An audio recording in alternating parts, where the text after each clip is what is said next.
Ladies and gentlemen, welcome to the Devendra Lal Memorial Medal inaugural lecture at AGU.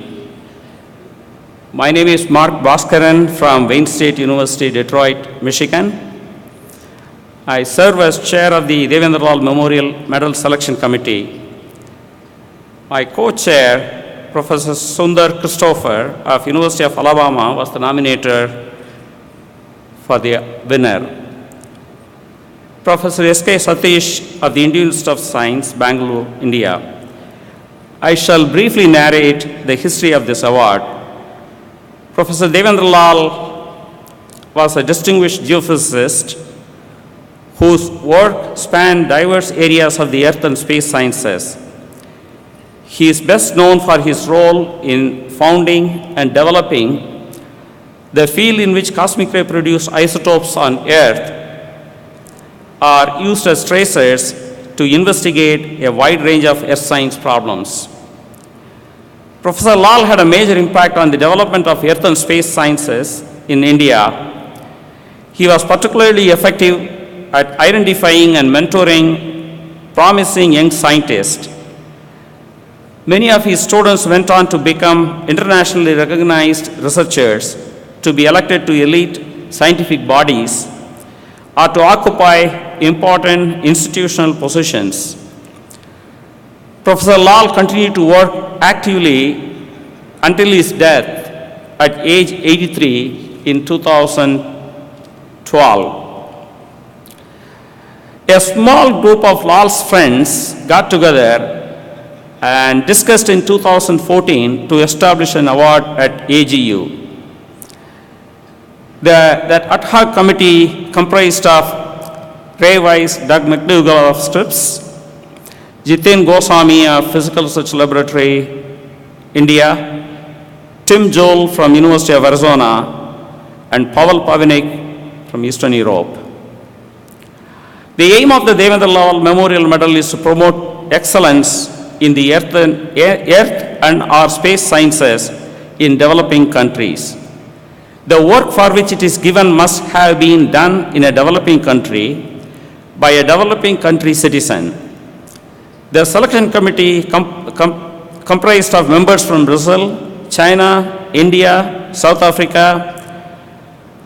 Professor Louis Ashwal from South Africa is in the audience. The committee unanimously selected Professor S.K. Satish as the winner of the inaugural award of Devendra Lal Memorial Medal. My co-chair, Sundar Christopher, will introduce the winner now. Thank you.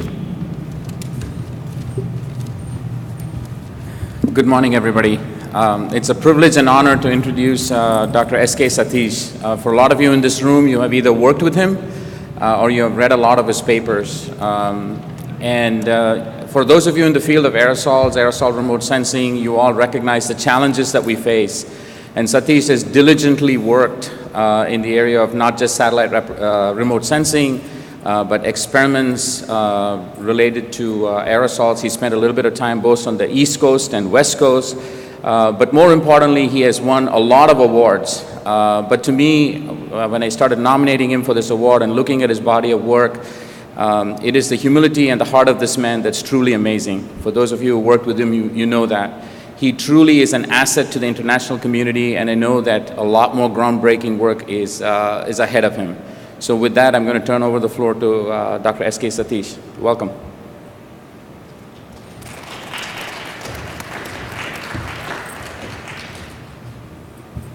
Thanks, Mark and Sundar, for kind introduction. Good morning to all.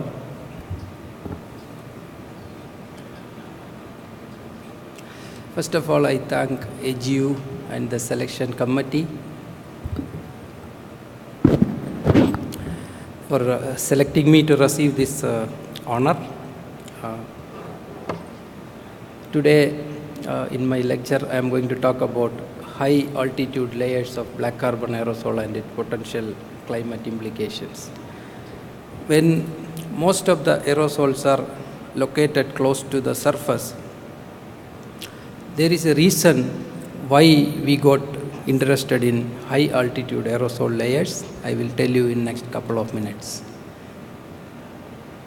Black carbon is considered as one of the most important climate relevant aerosol species because of its high absorption characteristics and consequent atmospheric warming potential.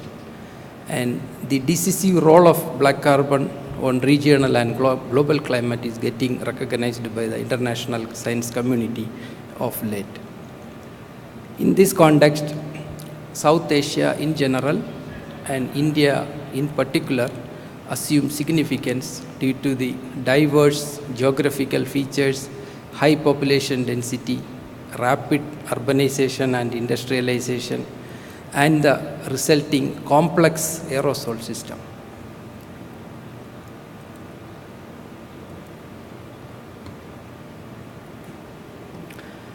In India, aerosol research started during mid-80s. During Indian Middle Atmosphere Program, there was a project initiated to monitor aerosol characteristics at selected locations. And this network is now called Aerosol Radiative Forcing over India Network, or ARFINet, which is a national network of 41 surface aerosol observatories spread across the country, mainly with the support of Indian Space Research Organization.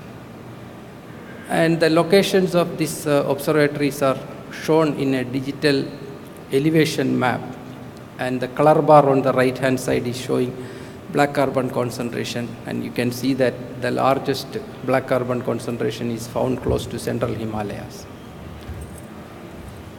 The Indian Ocean experiment conducted during 1998 and 1999 was a major boost to Indian aerosol science. For example, there were 6 surface observatories in 2000 and become 35 in 2005 and 41 in 2010. The reason is INDOX helped to attract the attention of the government on the climate impact of aerosols.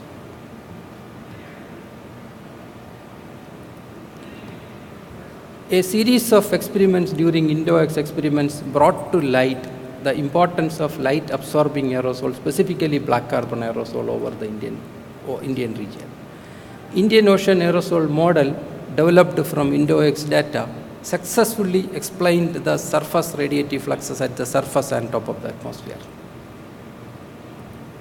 Also, the radiation budget measurements made as part of INDOX for the first time shows that the aerosol radiative forcing at the surface is 3 times larger than the radiative forcing at the top of the atmosphere.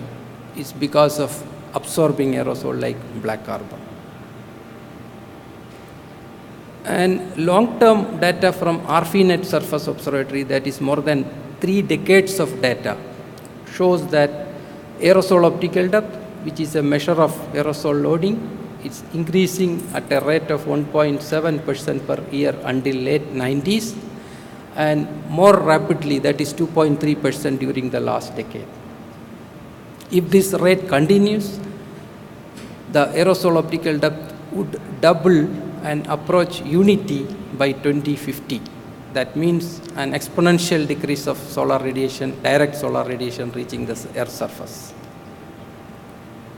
And in view of the modulations by the synoptic monsoon system on aerosol characteristics and types, we have also examined the region seasonality of the trends, and we found that the trends are more significant during dry season compared to monsoon season. The continental India aerosols are much more complex than what we have seen over Indian Ocean during INDOX. The major question we have been trying to address in continental Indian region immediately after INDOX, that is early 2000s, was whether aerosol microphysics and chemistry can explain the radiation budget. To our disappointment, while we could successfully explain the radiation budget over Indian Ocean during INDOX, over continental India, we have observed substantial discrepancy between model and observation. Here, the blue line is showing the model, and red points are the observations. And only way to get agreement between model and observation was to increase or artificially enhancing the aerosol absorption in the model to unrealistically large values. So this micropulse LiDAR observations at the surface showed that whenever there is an aerosol layer above, the discrepancies were significant. So this is the first time we have realized that elevated aerosols are important in assessing the radiative impact of aerosol. Until then, it was the usual practice to assume a well-mixed aerosol layer at the surface at the first 1 kilometer and then exponentially decreasing aerosol. And only way to study these elevated aerosol layers other than LiDAR, if you want to study in detail, we need an aircraft. India didn't have an aircraft at that time to study aerosol. We were successful in convincing Indian Space Research Organization to convert one of their 2 aircrafts which were used for aerial survey for studying the land cover characteristics to an instrumented aircraft to study aerosol. With that aircraft, we have conducted a series of multi-institutional and multi-platform field experiments known as Integrated Campaign for Aerosol Gases and Radiation Budget. And the major objective was study the elevated aerosol, and a network of ground-based observatories over the mainland and islands, a dedicated ship cruise, and an instrumented aircraft form the 3 segments of these integrated experiments. And we have conducted major campaigns during 2006, 2008, 2010, 2013, and 2016. And in addition to this aircraft, we also had an opportunity to use the Facility for Airborne Atmospheric Measurement aircraft, that is FAM, from UK in collaboration with UK Met Office and NERC UK with the support of the Ministry of Earth Science, Government of India. And we are successful in bringing this aircraft to India as part of a joint project between NERC UK and Ministry of Earth Science, drivers of variability in the Indian monsoon season. And this project is called Southwest Asian Aerosol Monsoon Interaction, or SWAMI. And as part of SWAMI, we conducted a major campaign in 2016. And this is our Science and Technology Minister standing along with the aircraft. As you know, unless somebody like that interfere, bringing a foreign aircraft is very difficult to India. And the major observation we have from these campaigns is that during pre-monsoon season, most of the central and northern part of India is characterized by elevated aerosol layers. And more than 50 to 70% of aerosols were located above clouds during pre-monsoon over central and northern India. And the outflow of aerosol from continent to ocean also showed steep gradients within the marine boundary layer, that is with a e-folding scaling distance of 400 to 500 kilometers. But above marine boundary layer, the situation was quite different, and the scaling distance was 1000 to 1500 kilometers. And to our disappointment, we also found that large discrepancies are there between model and observed heating rates above 2 kilometers. So then we realized that the large discrepancies we have seen from the surface radiation budget measurement is not because of surface aerosol, but aerosols located at an altitude above the ground. And this was the question we have been addressing thereafter: what causes large discrepancies at higher levels? And we thought it is mainly long-range transport, but that is not the case. We had simultaneous observations of radiosondes, and we found 2 convectively unstable regions, one from the surface to about 1 kilometer, and the second one from 2 to 3 kilometers, and many of the layers above. And a convectively stable layer sandwiched between the 2, And this stable layer can act as a conduit for transporting aerosol from land to ocean. So this is what actually happening. This is from a series of radio sound observations from ships and drop zones from aircraft and from the ground. Another observation is an increasing layer height. We go from northern Indian Ocean to central and northern India, while 10% of aerosols were above clouds over northern Indian Ocean. Over central India, it was about 70%. I will tell you why we worry about aerosol above or below clouds in a few minutes. And we had our aircraft measurements were focused mainly during pre-monsoon season. It's not because of any scientific reasons, because the aircraft was mainly used for survey, and during winter season aircraft was not available. So we got aircraft only during summer season or pre-monsoon season when it is cloudy, so survey cannot be done. So our aircraft campaigns are mostly focused during pre-monsoon or summer season, but we had Calypso space-borne LiDAR to look at other seasons, and you can see the vertical spread of aerosol during March, April, May, that is pre-monsoon season, and that black region is Himalayas. So you can see the meridional gradient in aerosol concentration very clearly in all seasons. We were fortunate to have this FAM aircraft. We operated over almost all parts of India, and single scattering albedo is the second most climate relevant parameter after optical depth. So this is the first observations of single scattering albedo over Indian region, because our aircraft was not able to operate above 3 kilometers in unpressurized mode. So this observation shows that mildly absorbing or scattering aerosol at higher levels and moderately absorbing aerosol close to the ground. And this was completely a new observation for us. And in northern India, the situation was completely different, and we had strong absorption in higher altitudes, which was completely unexpected. We thought that most of the aerosol close to the ground is absorbing, and once we go above, it is scattering. But we found strongly absorbing aerosol above 3 kilometer altitude. And again, adding to the complexity, the measured microphysical and chemical properties could not explain such a large absorption at higher levels. It was not possible through radiative transfer calculations to show this kind of absorption at around 5 to 6 kilometers. So we have examined this in more detail. It is known that when black carbon is mixed with other aerosols, its absorption, specifically its absorption properties, are enhanced by a factor of 2, up to a factor of 2. So with that in mind, we have done scanning electron microscope images. We have analyzed more than 15,000 samples. And the left side, what is shown here is original scanning electron microscope images. And we used energy dispersive spectroscopy, or EDS, to find the composition of core and shell.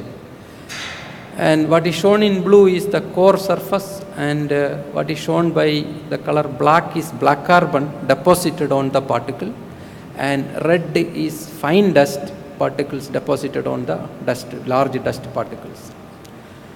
And the only way to get core shell composition was to come up with empirical relations between the image pixel intensity ratio with the composition. So by developing empirical relations and analyzing more than 15,000 samples, we found that around 61% of the area of the core is covered by an identifiable shell. And usually it is a common practice to assume 100% is covered with a shell. That is the usual practice, because radiative transfer models, it is very difficult to prescribe a partly covered particle. And of the entire shell area, around 47% is composed of carbon, while the remaining 53% is composed of elements like dust origin. Even though EDS cannot give the complete chemistry of the particle, we can safely assume with confidence that large dust aerosols are contaminated with black carbon and partly fine dust.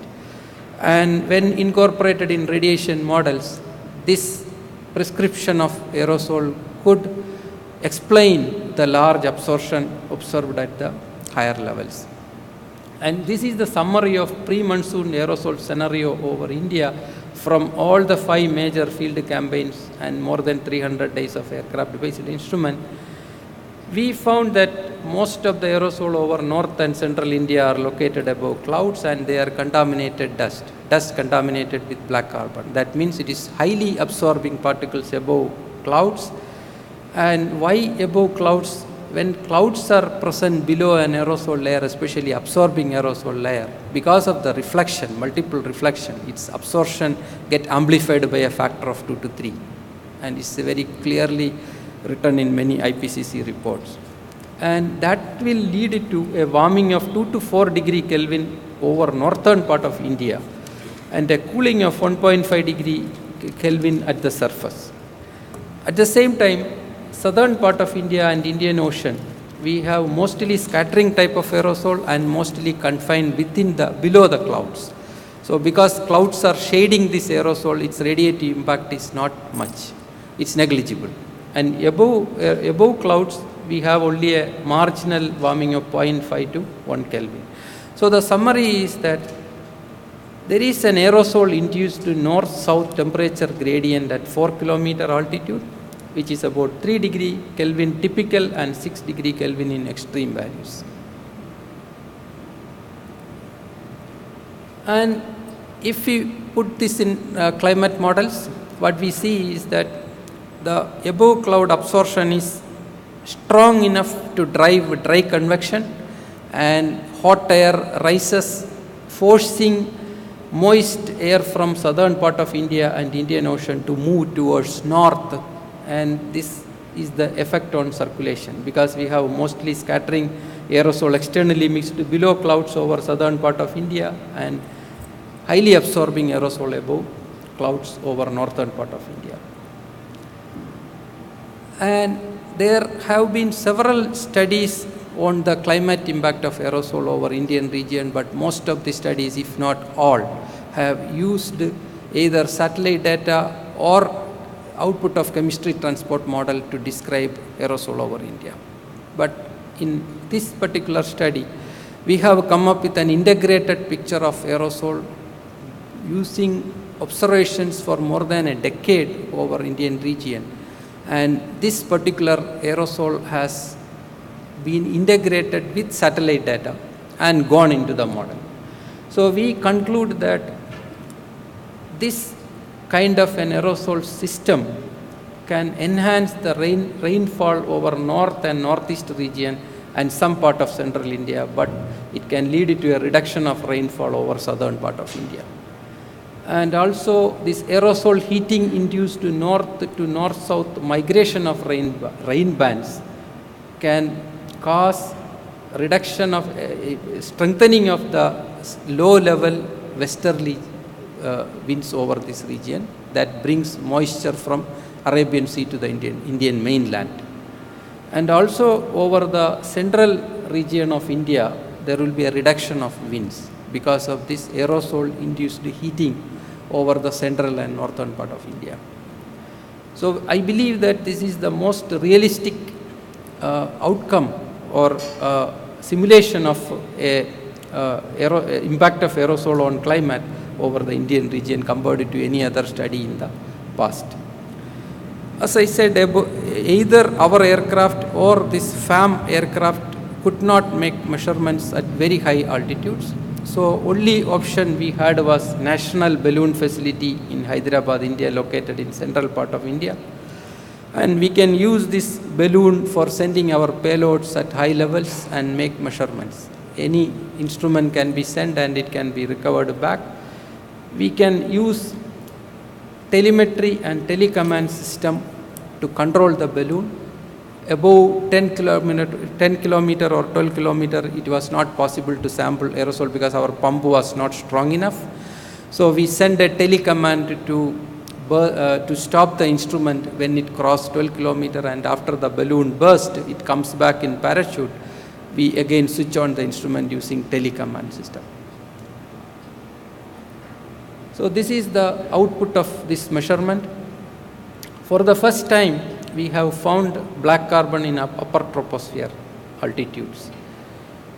You can see that about 8 to 9 kilometers, the black carbon concentration is comparable to that of what we measure in Bangalore city, metro city. It's huge here. This kind of large amount of black carbon, it can cause intense heating at that layer, create a stable layer which is conducive for keeping the black carbon at that level and further enhancing the concentration. It increased the lifetime of black carbon at that level. And we can see that during, we have also assessed the vertical thermal structure of the atmosphere by sending radiosounds along with the balloon. And you can see wherever we have a large black carbon peak, we have an unstable region associated with that. And it is always involves assumptions when we convert black carbon mass concentration into heating rate or absorption. But again, fortunately, we had up and down looking radiometers in the FAM aircraft. So you can see that the FAM aircraft also shows large layer absorption between 8 and 9 kilometers. So our measurements, this is a validation for our measurements that there is a large concentration of black carbon around 10 kilometer altitude. And there was a study which says that Asian monsoon transport pollution to the stratospheric altitude. It was published in Science in 2010. So the studies say that Asian summer monsoon circulation contain a strong anticyclonic vortex in the upper troposphere and lower stratosphere, and this can carry air deep into the stratosphere. They have used HCN as a tracer for biomass burning to show that. The only difference here is that HCN may reach the stratospheric altitudes, but black carbon or aerosol may not, because the scavenging processes are different for particles and gases. But with this in mind, we have examined the calypso profile for most of the Indian region, and irrespective of season, we see this layer at around 9 kilometer altitudes. And if it was monsoon circulation which is transporting aerosol to higher levels, then we would not have seen these layers during winter. So that confirms that some other mechanism is in place for the formation of these layers at higher altitudes. The only way in front of us was using model simulations, and we have used WARF chem simulation. Here aerosol is prescribed by GoCart bulk aerosol scheme. We had black carbon, organic carbon, sea salt, dust and sulfate. 5 component aerosol system was used in this particular model. Meteorology plays an important role in controlling the surface aerosol concentration and its vertical distribution. So before simulating the black carbon concentration by any model, it is important to first check whether it can simulate the meteorology or not. So we have used wind speed and direction for testing advection characteristics of the model, and then potential temperature and temperature for testing the thermal structure of the atmosphere. So with some discrepancies in the altitude at which this wind directions changes and some small differences in the wind speed values, overall the broad model can capture the broad features of meteorology compared to radio sound observation at that particular location. And the next task was to test the emissions. So we have tested column atmosphere and surface concentration. For column atmosphere, the best way to test is checking aerosol optical depth. And this is a comparison of MODIS versus the model simulated aerosol optical depths over Indian region. And you can see that model substantially underestimate the aerosol optical depth over this region, and fortunately the ratio between observation and model was kind of same all over the places, that is ranging from 1.7 to 1.9. So it was possible to compute a single value, average value of that ratio over the region. But black carbon comparison was a disaster. We see the ratio which we call it as adjustment factor, that was ranging from 0.9 to 4.3, and model substantially underestimated the black carbon concentration by several factors. And it can capture the diurnal variation, but it cannot capture the actual variation, actual magnitude of black carbon. So we had to tune the emission in the model before we simulated the black carbon concentration, because once we customize the model so that model agrees with the observation, then we can use it for vertical, because we are not interested in the absolute magnitude, but we are interested in the vertical spread of aerosol and the type of spread. So this left side shown in red is the actual observations, and the right side shown in black is the simulations. While the model can capture the lower atmospheric features up to 4 kilometers, model completely failed to simulate this peak at 8 to 9 kilometers. And the only reason we can think of for this particular layer is aircraft emissions as one of the potential sources. And for this purpose, we have used the Max City Global Anthropogenic Emissions Industry. It's based on 3 factors: the global movement of aircrafts, performance of various aircraft types, and the BC emission factor, that is BC emitted per kilogram of aviation fuel burnt. But this BC emission factor has inherent uncertainties, especially over a region like India, because of the uncertainties in the following information: the quantity of aircraft fuel used, quality of fuel used, and unaccounted military aircrafts, and age of an aircraft and degradation of its performance, and actual trajectory followed by an aircraft. With that in mind, we have simulated vertical distribution of black carbon for all the balloon profiles we have carried out, but there was no indication of elevated layers at 8 to 10 kilometers. But when we used the Max City inventories, we could simulate this peak at high altitudes, free tropospheric altitudes, but it was coming around 11 to 12 kilometers, not exactly at the same level. And we have tried for all the profiles. So we found that the high altitude free tropospheric peak in black carbon concentration was only simulated when we use aircraft emission in the model. And there were several studies which shows that surface aerosol can be carried to higher levels, and it can cause large amount of aerosol at higher levels. To test the robustness of the peaks we have found, we have made 2 runs, one by switching off the surface emissions and another with surface emissions. So when we switched off the surface emissions, only the lower atmosphere, that is below 4 kilometer altitude, got affected. There was no change in the higher levels at all, which indicates that surface emission has nothing to do with this layer at high altitude. And this is the Calypso profiles. It is average of more than 55,000 profiles for the whole year. And you can see that this is actually one box is in the busy London-New York air traffic route, and another one is in the middle of Atlantic Ocean, and both places we see these peaks. And whenever we checked anywhere in Indian region, we have seen these peaks in Calypso.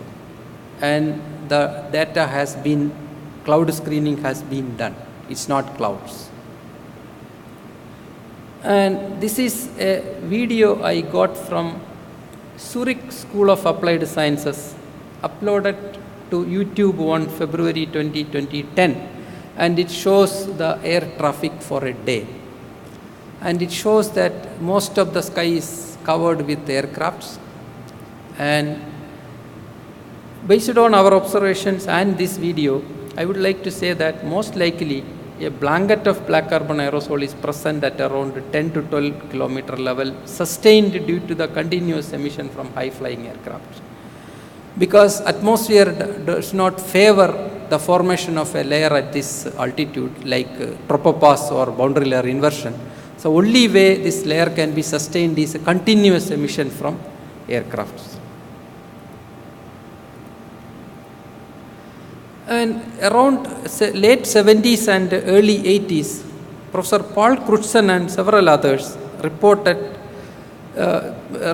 several studies on the climate effect of smoke coming out of a nuclear war, in case of a nuclear war. And those studies have shown that the climate impact depends on the altitude at which the smoke is lofted. And inspired by this series of papers, a team from University of Washington conducted a controlled burning of aviation fuel at Tyndall Air Force Base in Florida, and they have found that aircraft smoke emitted by burning aircraft fuel is highly absorbing with a single scattering albedo of 0.32. And they also found that initially the smoke rose to the top of the boundary layer and stayed there, but then during sunlight hours, it got heated substantially, and finally it could cross the temperature inversion associated with the boundary layer.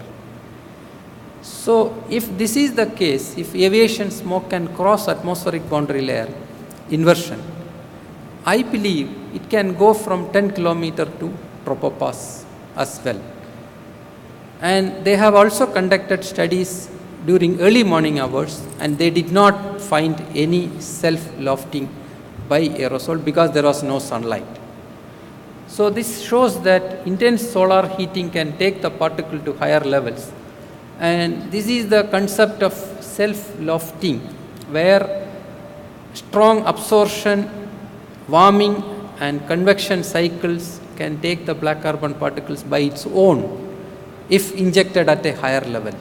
In case of biomass burning events, pyroconvection can take the particles above boundary layer already, and then it will go by its own. And in case of aircraft emission, the smoke is already injected at 10 km, so there is no question of boundary layer, and the atmosphere is so thin, a small amount of absorbed energy is sufficient to take the particles to high level. And a study has shown that from Australian biomass burning episode, that smoke can go to 15 to 20 km, thousands of kilometers away from its source in a matter of about 5 days. And a study recently indicated the presence of Asian tropopause aerosol layer, and it is again based on Calypso LiDAR, and you can see a thick layer of aerosol over tropopause, close to tropopause. And based on balloon-borne observations, another team very recently published a paper in PNAS, and they have shown that it can penetrate the tropopause level in a matter of few days. It can go up, and they have also used a climate model to demonstrate that particles accumulated close to the tropopause can penetrate the tropopause level and go up because of various processes. So this is the black carbon concentration from Calypso over Indian region. We have examined several locations, Arabian Sea, Bay of Bengal, Central India, Mumbai, Delhi, air traffic route, Delhi. Everywhere we see a reasonably significant amount of aerosol in 20 to 29 km altitude. And this is for Atlantic Ocean, and the locations are shown here. And an extinction coefficient of 0.05 is equivalent to about 10,000 black carbon particles in the atmosphere. So it is not negligible. It is a serious matter. And this is our simulation, our own simulation, how the convective lifting of black carbon happens from the surface to the top. And this is with both surface and aircraft emissions included in this. We can see that it can go occasionally to around 18 kilometers. And this is a run with aircraft emissions only, and that is not that efficient. When we don't have surface emissions, aircraft emission, smoke from aircraft emission can go not to that height, but still it can go to 15 to 16 kilometers. And there are several reports on trends in stratospheric aerosol from various data sources. And I have already shown the surface observations. It is showing a large increase of aerosol optical depth from 1984 at the rate of 1.7% in increase in optical depth every year. And there is a study published a few years back using ground-based lidar at Colorado. They reported 4 to 7% increase in aerosol per year in the altitude range of 20 to 30 kilometers. And there is another study shows that from 2002 onwards, a systematic increase in stratospheric aerosol has been observed. There are several issues if black carbon can reach stratospheric altitudes. There is a study published in 2009. It says that loss of ozone on black carbon aerosol and the rate of reaction has a positive temperature dependence. So I'm concerned because of this positive temperature dependence, because since the atmosphere is dense close to the Earth's surface and very thin at stratospheric altitude, for a given absorbed energy, consequent warming is substantially larger at higher atmospheric levels. And this can amplify the rate of reaction, any ozone depleting reaction in the presence of black carbon, because black carbon can act as a surface for such chemical reaction. And there are several studies on black carbon geoengineering in the stratospheric altitudes. One is by one group published in 2012 and another in 2009. So all this adverse effect on climate because of stratospheric BC geoengineering is also applicable if this layer is present at 10 kilometers. And this is from literature. Few studies shows that aerosols are shown to interact with gaseous environmental chemicals, and one potentially important reaction is ozone decomposition on black carbon. And there are so many studies, I only list 3 examples. And in this context, understanding BC ozone chemistry is very important. And by considering all these things, we have published a New Directions articles in 2013, and we concluded that it appears that crucial questions to be answered on aerosol ozone heterogeneous reactions are more complex than what is known today and requires an integrated approach involving in situ measurement at stratospheric levels using aircraft based or high altitude balloon borne experiments along with multi-satellite data and 3D models. And this is a paper published a few months back in Atmospheric Chemistry and Physics. And this provided evidence for an atmospheric transport mechanism whereby substantial amount of industrial pollution from East Asia can rapidly and regularly be transported to tropical regions of the Western Pacific and subsequently uplifted to the tropical upper troposphere. And only a word of caution, all these studies were conducted in laboratories and not performed under the same conditions as found in the upper troposphere, lower stratospheric regions. And reaction probabilities that were determined under typical conditions may differ substantially from reaction probabilities under real atmospheric conditions existing at stratospheric levels.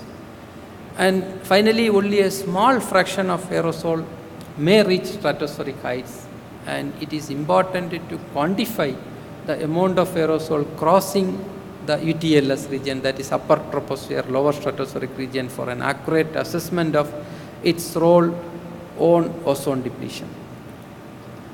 And this is the summary.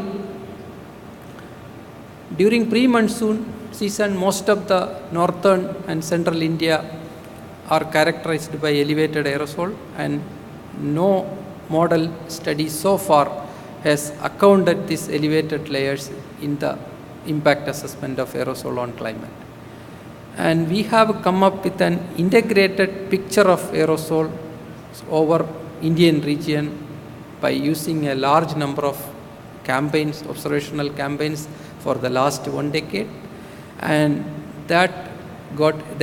when incorporated in climate models, we find that The elevated heating during pre-monsoon season can cause an enhanced rainfall over central Indian region and northern part of India and northeast region, but a reduction of rainfall over the southern part of India and including northern Indian Ocean and parts of Arabian Sea. And three processes or sources are responsible for the presence of substantial amount of black carbon aerosol in the upper troposphere, lower stratospheric region. And the first two are well studied. Surface sources carried aloft by strong monsoonal circulation. There are so many papers on that. Self-lofting of black carbon aerosol due to strong absorption warming conventional cycle. There are some papers on that. But aircraft emissions and subsequent uplifting by strong monsoonal circulation as well as self-lofting is not understood well.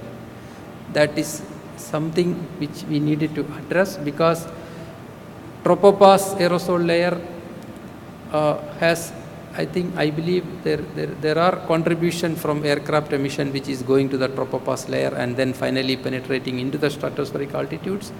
And at least for Indian region, this layer of smoke or black carbon aerosol at 10 to 12 kilometer altitude can delay the onset of monsoon because of surface dimming by around 15 to 20 watts per meter square, and it can impact the temperature contrast between land and ocean. Consequently, it can delay the onset of Indian summer monsoon, and it can reduce the all India rainfall. That's a serious matter. And from laboratory measurements and what we have learned from volcanic eruptions in the past and modeling study on the black carbon geoengineering in the stratosphere, it appears that black carbon aerosol, if present in the stratospheric altitudes, can impact stratospheric chemistry involving ozone, and it is a global issue. And extensive in situ measurements are needed to address this issue. And thank you for your kind attention. And this is my team of postdocs, graduate students, and project staff members.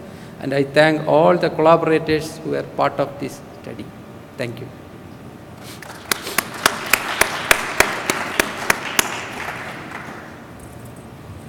It's time for questions.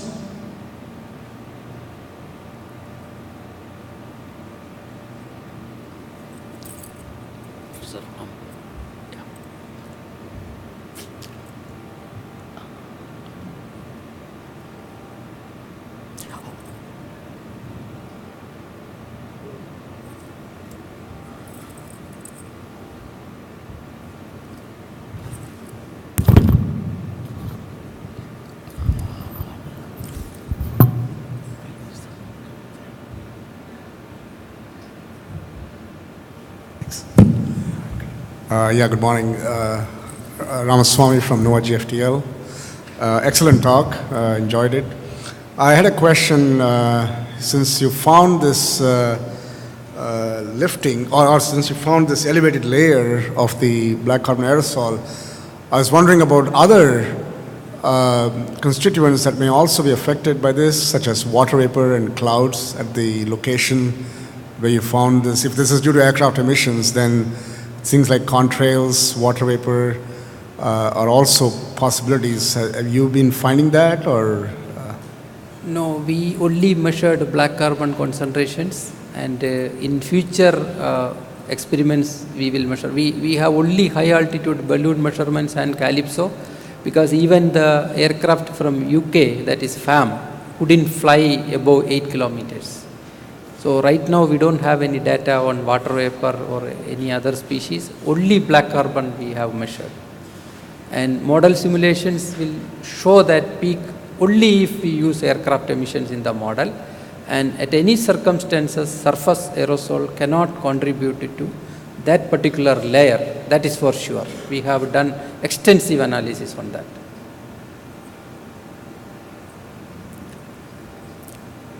Any other question? Yeah. Please come.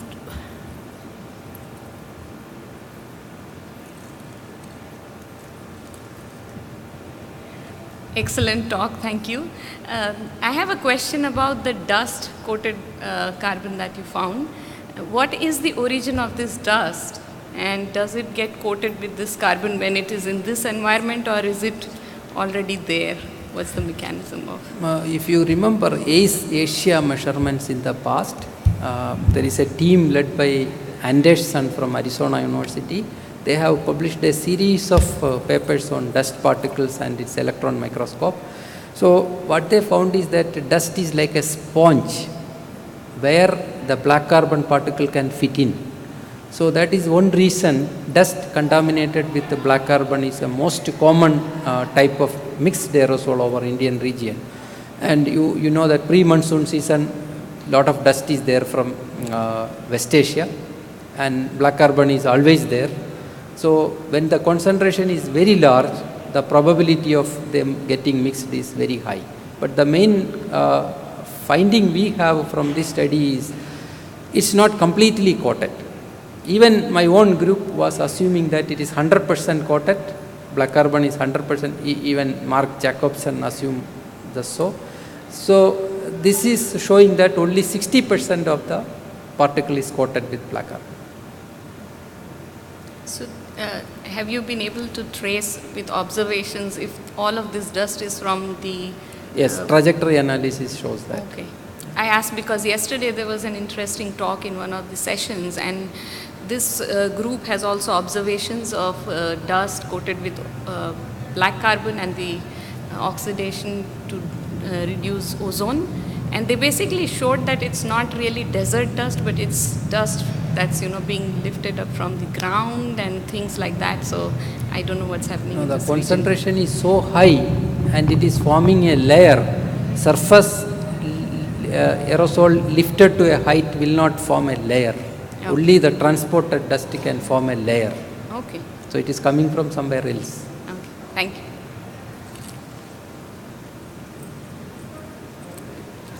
Hi, thank you for an excellent talk.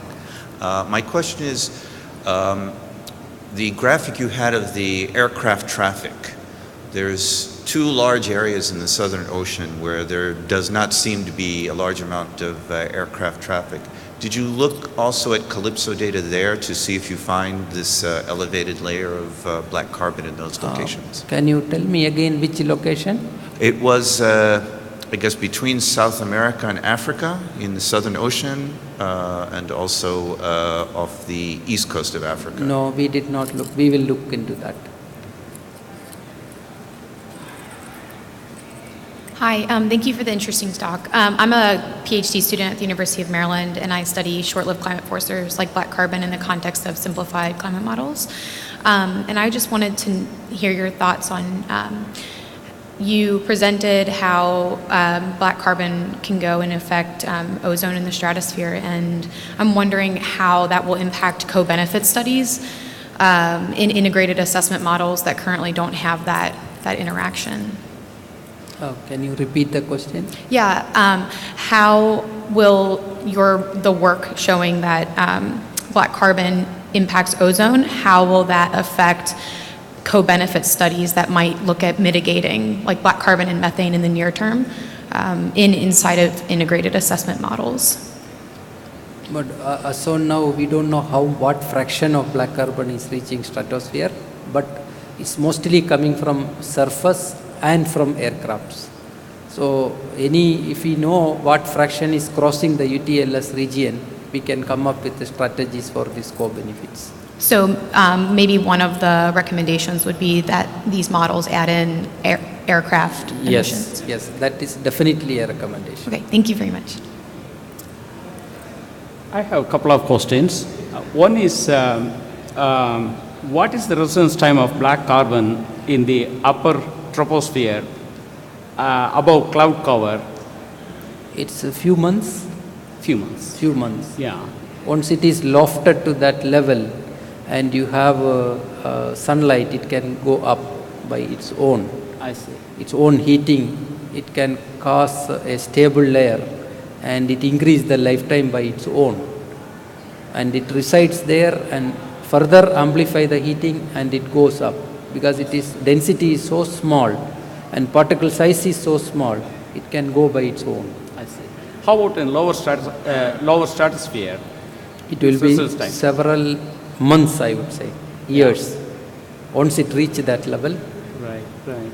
Because way back when the nuclear tests, they started in 1950-51, some of the radionucleus reached the lower stratosphere and then it started bleeding for the next 1 or 2 years. So there was a time delay of about a year. In 1962, we had the maximum nuclear fallout, but in the atmospheric fallout studies, we saw that evidence in 1963. So it's typically about 1 to 2 years is the residence time in the lower stratosphere. yeah, I would think so. 1 to 2 years would be a proper, suitable time. Any other questions? Great. Okay, thanks again for coming to this. Once again, you clap to the speaker. Thank you very much.